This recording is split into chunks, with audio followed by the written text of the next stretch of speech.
Hello guys, welcome to math and English classes. आज हम तुम्हारा देखने वाले हैं जो कि मैथ एनसीईआरटी का पहला चैप्टर रियल नंबर और उसका इंट्रोडक्शन देखेंगे। किसके लिए? एक्सरसाइज 1.3 के लिए। आज उसका हम क्या करेंगे? इंट्रोडक्शन करेंगे। तो देखो स्टार्ट करते हैं इंट्रोडक्शन। तो पहले इंट्रोडक्शन में हम क्या पढ़ेंगे? मेन कॉन्सेप्ट इस जो इंट्रोडक्शन क्लास में रिवाइजिंग इरेशनल नंबर, हम इरेशनल नंबर को हम देखेंगे और वहाँ पर आ जाएगा इरेशनल नंबर जो कॉन्सेप्ट में देखेंगे थ्योरम नंबर 1.3। तो मैं थोड़ा थ्योरम नंबर 1.3 को भी एक्सप्लेन कर लेती हूँ क्योंकि ये भी कुछ तुम्हारा इम्पोर्टेंस है। तो देखो थ्योरम नंबर 1.3 हमको क्या कहा गया है? Let's P be a prime number if P divides a square then P divide a where a is a positive integer. हमको ये बताया गया है कि P क्या है? एक प्राइम नंबर है और A क्या है? Positive integer. तो जब P ए स्क्वायर को डिवाइड करेगा, P क्या करेगा? P डिवाइड ए स्क्वायर, तो क्या होगा? P भी क्या होगा? डिवाइड क्या करेगा? A को डिवाइड करेगा। फॉर एग्जाम्पल P क्या है? यहाँ पर एक कोई भी एक प्राइम नंबर। तो यहाँ पर देखो एग्जाम्पल के हिसाब से हम समझते हैं। देखो फॉर एग्जाम्पल 8 का स्क्वायर, तब 8 के स्क्वायर को 2 डिवाइड कर रहा है, तो 8 को 2 डिवाइड नहीं करेगा? ऑब्वियसली करेगा, क्योंकि जब 8 के स्क्वायर को डिवाइड कर रहे हैं वही नंबर को भी क्या करेगा? डिवाइड करेगा। इसलिए ये थ्योरम हमको ये बताया गया है कि कोई भी नंबर का स्क्वायर को कोई भी एक नंबर डिवाइड कर रहा है तो वो नंबर को भी क्या करेगा? डिवाइड करेगा। फॉर एग्जाम्पल आप ये ले सकते हो, 8 का स्क्वायर को जब 2 डिवाइड कर सकता है तो 8 को भी क्या कर सकता है? 2 डिवाइड कर सकता है। नेक्स्ट हम क्या करेंगे गाइस? ये समझ में आया? तो नेक्स्ट हम थ्योरम नंबर 1.4 करते हैं। चलो तो देखो गाइस, यहाँ पर थ्योरम नंबर 1.3 में √2 इज इरेशनल हमको ये प्रूव करना है। तो यहाँ पर देखो हमने पढ़ा था कि रेशनल नंबर और इरेशनल नंबर। रेशनल नंबर जो नंबर को हम क्या कर सकते हैं? p/q फॉर्म में लिख सकते हैं, और इरेशनल नंबर को हमने p/q फॉर्म में नहीं लिख सकते हैं। तो हमको ये प्रूव करना है √2 क्या है? Irrational number. तो पहले स्टार्ट करेंगे। देखो यहाँ पर हम क्या करेंगे? प्रूफ करेंगे। देखो यहाँ पर हमने किस मेथड से इसको करेंगे? पहले हम क्या करेंगे? √2 को हम अज्यूम करेंगे कि √2 क्या है? रेशनल नंबर है। उसके बाद फाइनली हम करेंगे कि हमने जो अज्यूम किया था ये क्या है? रॉन्ग आ रहा है, मतलब कि इनकरेक्ट आ रहा है। तो जब हम अज्यूम किया था √2 रेशनल है, जब रॉन्ग आएगा तो ऑब्वियसली √2 क्या हो जाएंगे? इरेशनल हो जाएगा। तो इस मेथड से हम क्या करेंगे? इस कॉन्ट्रेरी मेथड से हम करेंगे। तो चलो स्टार्ट करो। Let us assume to the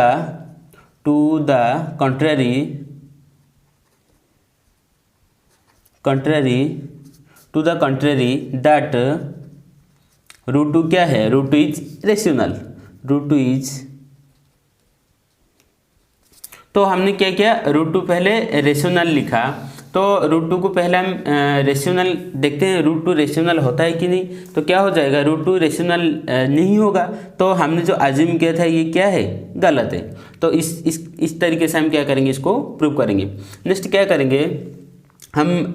जब √2 रेशनल हमने अज्यूम किया तो ऑब्वियसली √2 में क्या हो जाएगा? √2 को हम p/q फॉर्म लिख सकते हैं। तो देखो we can find integer a and b। हमने a b दो इंटीजर फाइंड किया जो कि क्या करेंगे? किस तरीके से रहेंगे? Such that √2 is equal to a/b। Obviously √2 को हम जब रेशनल अज्यूम किया तो √2 इज इक्वल टू क्या हो जाएगा? a/b। तो यही तो है, तो p/q फॉर्म। तो √2 इज इक्वल टू क्या हो जाएंगे? a/b। यहाँ पर क्या है? वेयर a एंड b क्या है? कोप्राइम। यहाँ पर और एक बात, कोप्राइम नंबर क्या है? पहले मैं इंट्रोडक्शन में बता चुका हूँ। जो हमारा रियल नंबर का जो पहला था ऑल नंबर सिस्टम में जो हमने देखा था उसके अंदर मैंने प्राइम, को प्राइम और हमारा जो जितने भी नंबर से होल नंबर, नेचुरल नंबर क्या है वो अच्छी तरीके से एक्सप्लेन किया हुआ है। आप जाके पहले उस वीडियो को चैनल पे है वो वीडियो आप देखें। तो को प्राइम क्या है मैं थोड़ी सी भी कह देती हूँ। को प्राइम क्या है, कॉमन फैक्टर 1 होगा, कॉमन फैक्टर 1 होगा, जिसका कॉमन फैक्टर 1 होगा वो क्या होंगे, को प्राइम होंगे।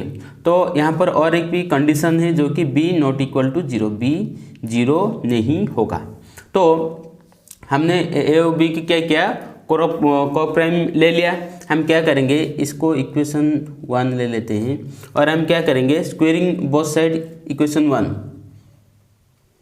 स्क्वेयरिंग बोथ साइड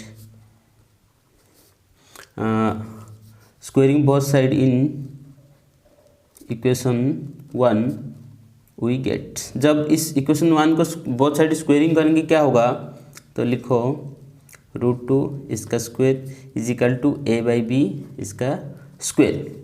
तो यहाँ पर देखो √2 स्क्वायर को रूट कट जाएगा, 2 ओनली बचा, क्यों कटेगा, देखो यहाँ पर स्क्वायर को रूट, देखो कोई भी नंबर के ऊपर जब रूट ओवर लगा है तो रूट ओवर उठाएंगे क्या हो जाएगा, उस नंबर का हाफ हो जाएंगे, तो इसका स्क्वायर।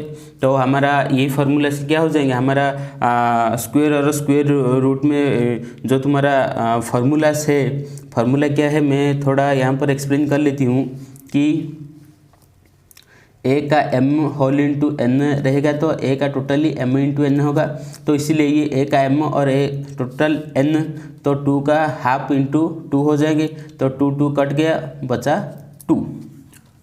आपको दिखा नहीं तो देखो यहाँ पर,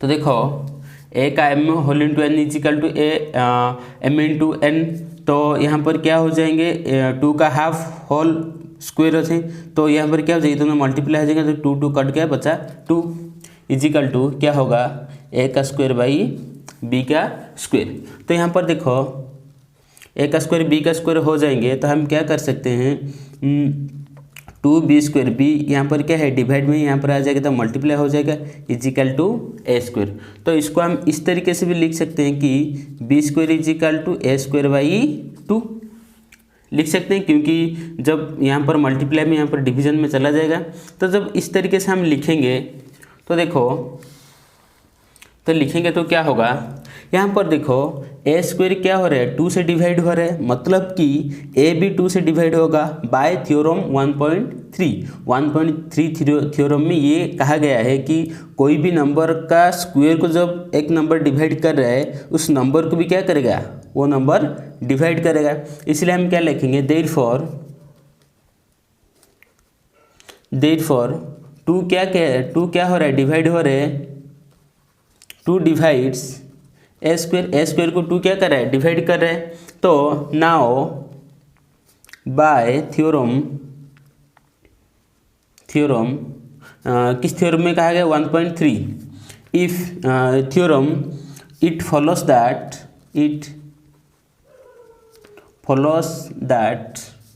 गाइस, थोड़ा अक्षर थोड़ा रफ हो रहा है, इस फॉलोस दैट टू डिवाइड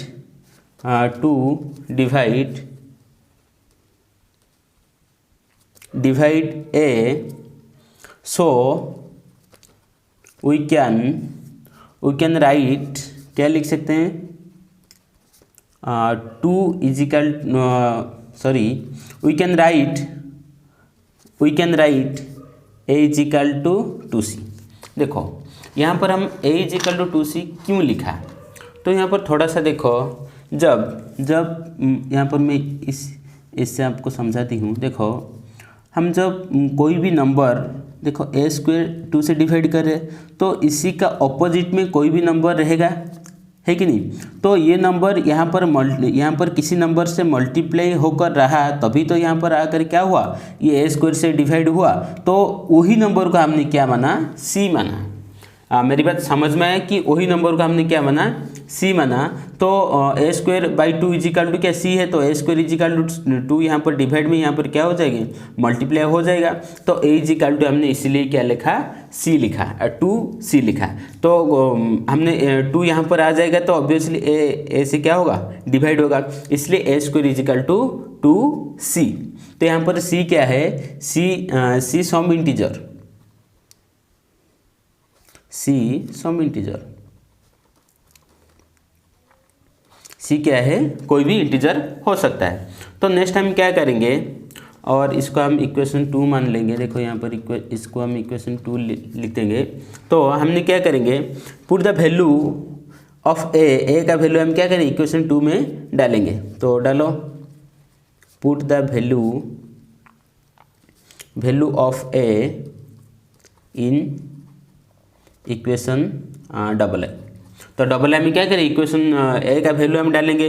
तो डबल आई में हम डालेंगे तो क्या होगा, 2b square equal to a equal to क्या हुआ, 2c।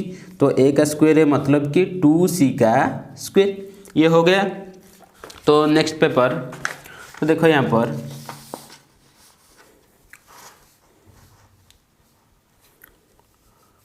तो 2b स्क्वायर इजिकल टू क्या हुआ, 2c स्क्वायर। तो यहाँ पर हम क्या करेंगे, 2b square equal to square को उठाओ तो 2 का स्क्वायर 4, c का स्क्वायर c। तो अभी हम इसको किस तरीके से लिख सकते हैं, देखो यहाँ पर 2 क्या है, b से मल्टीप्लाई है, यहाँ पर डिवीजन में चला जाएगा। तो b square equal to 4c square by 2। तो 2 1 जा 2 2 जा। तो इसको हम किस तरीके से लिखेंगे, यहाँ पर लिखो। तो क्या हो जाएगा, b square equal to 2c square. तो इसको हम इस तरीके से भी लिख सकते हैं, क्या लिख सकते हैं, b square by 2 equal to c square. क्योंकि देखो, क्योंकि यहाँ पर 2 क्या है, मल्टीप्लाई है, यहाँ पर क्या हो जाएगा, डिवाइड हो जाएगा। तो b square by 2 equal to हमने सी स्क्वायर लिखेंगे। तो जब b square equal to c square हो जाएगा, यहाँ पर देखो ए क्या हुआ, ए स्क्वायर 2 से डिवाइड हुआ मतलब ए 2 से डिवाइड हुआ, बी स्क्वायर 2 से डिवाइड हुआ मतलब कि बी भी 2 से डिवाइड होगा।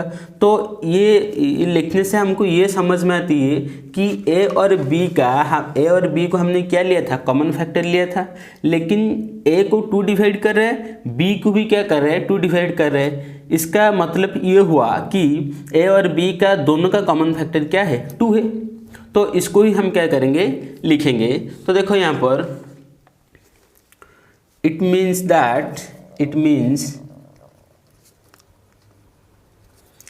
क्या हुआ, 2 डिवाइड बी स्क्वायर, 2 क्या हो रहा है, डिवाइड हो रहा है,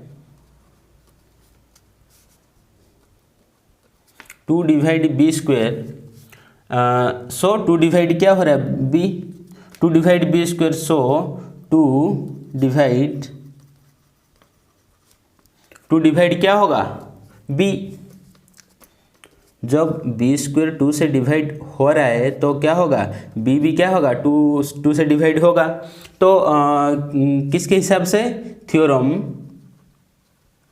1.3 से ये कहा गया है। तो ये आपको समझ में आया यहाँ तक कि जब ए स्क्वायर 2 से डिवाइड हो रहे तो ए भी 2 से डिवाइड होगा, बी स्क्वायर जब 2 से डिवाइड हो रहे तो बी भी क्या होगा, 2 से डिवाइड होगा। तो इससे हम ये समझ में आती है कि ए और बी का क्या है, दोनों का कॉमन फैक्टर 2 है। लेकिन हम ए बी को क्या लिया था, को प्राइम लिया था।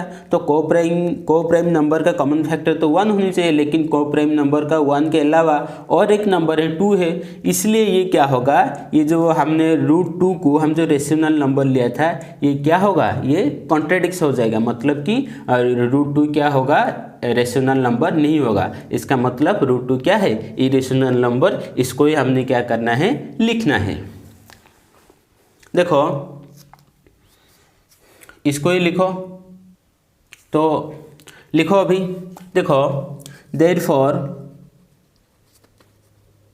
therefore ए एंड बी, ए और बी का have at least 2 as a common factor।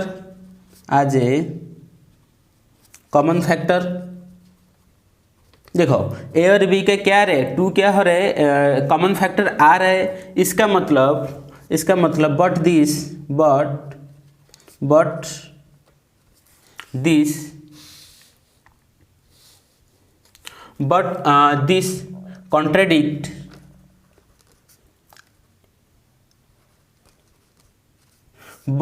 contradict the fact that A and B have no common factors other than 1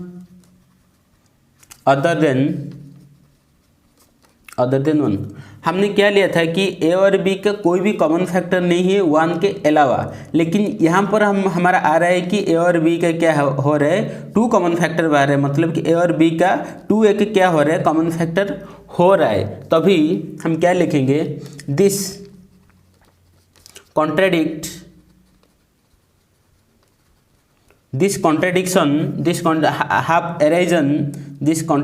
has arisen इस कॉन्ट्रडिक्शन क्या कर रहा है, हैव अराइजन, ये हमको कह रहा है कि this contradiction has arisen because of our incorrect assumption,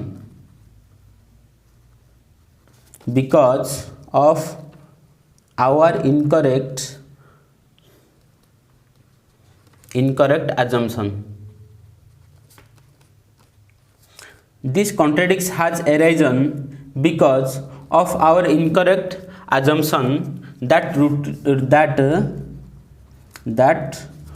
2 is irrational. Root 2 is rational. तो हमने क्या लिया था, देखो यहाँ पर ये टर्म थोड़ा मैं आपको समझा देती हूँ। देखो हमने पहले रूट 2 को रेशनल लिया था, तो जो रेशनल नंबर क्या है, पी बाई क्यू फॉर्म में रह रहा है, तो ये जो पी और क्यू क्या होंगे, कोप्राइम नंबर। तो जब इस कोप्राइम नंबर लिया था तो कोप्राइम नंबर का कॉमन फैक्टर क्या होगा, 1 होनी चाहिए कॉमन फैक्टर, लेकिन यहाँ पर आ रहा है कि ये जो ए और बी को हम कोप्राइम लिया था, इसका और एक कॉमन फैक्टर आ रहा है 2, एक कॉमन फैक्टर आ रहे हैं। तो जब 2 कॉमन फैक्टर आ रहे हैं तो ए और बी क्या हो रहे, कोप्राइम नहीं हो रहे। इसका मतलब ये हुआ जब हम रूट 2 को रेशनल नंबर माना था, ये रेशनल नंबर नहीं है, तो ये रेशनल नंबर नहीं है। देन हम ये लिख सकते हैं, so we conclude that root 2 क्या है, इज इरेशनल। तो ये हम कंक्लूड करेंगे कि रूट 2 क्या है, इरेशनल। तो हमने यहाँ पर आपका जो कि थ्योरम नंबर 1.4, जब थ्योरम नंबर 1.4 से हमको कहा गया है कि रूट इरेशनल हमने कंप्लीट कर दिया। तो गाइस आपको किसी टर्म में डाउट है तो आप मुझे कमेंट करो, तो कमेंट करो, मैं उसको वीडियो को दोबारा बनाकर आपको मैं यूट्यूब पे डालूँगा। और आपको वीडियो कैसा लगा कमेंट बॉक्स में ज़रूर बताना। और एक बात, लाइक शेयर और सब्सक्राइब करो, और पास में जो बेल आइकन है दबा दो, ताकि आने वाले सारे के वीडियो के नोटिफिकेशन आपको पहले मिल जाएंगे। Thank you.